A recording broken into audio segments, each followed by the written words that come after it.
game, be ready for this one. How do you see them responding? I think I completely agree with Daniel Bhai. Bangladesh will be under a lot of pressure. This is because call দিয়েছে, umpire call দিতেই পারে, ওরাও মানুষ, ভুল হতেই পারে, কিন্তু আমাদের আরও দুই একটা ওয়াইড ছিল যেগুলো ওয়াইড দেয়নি। তো এরকম আম্পায়ারের হুট করে নেওয়া সিদ্ধান্ত এবং তৌহিদ হৃদয়কে সাথে সাথে আউট দেওয়া, এই নিয়ে মুখ খুললেন আমাদের তামিম ইকবাল।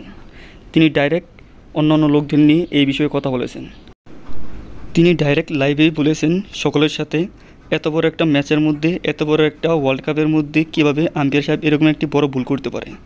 ওনার সব কিছু দেখা উচিত ছিল, তারপর আউট দেওয়া উচিত ছিল, কেননা একটি রানই যথেষ্ট ম্যাচকে হারানোর জন্য, আর সেটি হয়েছে। সংবাদ মাধ্যমে এছাড়াও তৌহিদ হৃদয় বলেছেন, আম্পায়ার আমাদের সাথে ডাইরেক্ট দুর্নীতি করেছে। আমাদের আরও দুই একটা ওয়াইড ছিল যেগুলো ওয়াইড দেয়নি। ইভেন আমার আউটটা আম্পায়ার্স কল ছিল, আম্পায়ার আউট দেওয়ার। আর তৌহিদ হৃদয়ের এরকম কথা শুনে তামিম ইকবালও খেপে গেছে সেই আম্পায়ারের সাথে। তাই তো লোকজনের সামনেই এই কথাটি তুলে ধরেছেন তামিম ইকবাল, এবং অন্যান্য লোকজনও বলেছে হ্যাঁ, এটি আসলেই আম্পায়ার উচিত ছিল ডাইরেক্ট দেখে শুনে তারপর আউট দেওয়া, এটি কোনোভাবে আউট ছিল না। আর এ বিষয় নিয়ে সংবাদ মাধ্যমে হাতুড়ি সিংহে কিছুই বলেননি।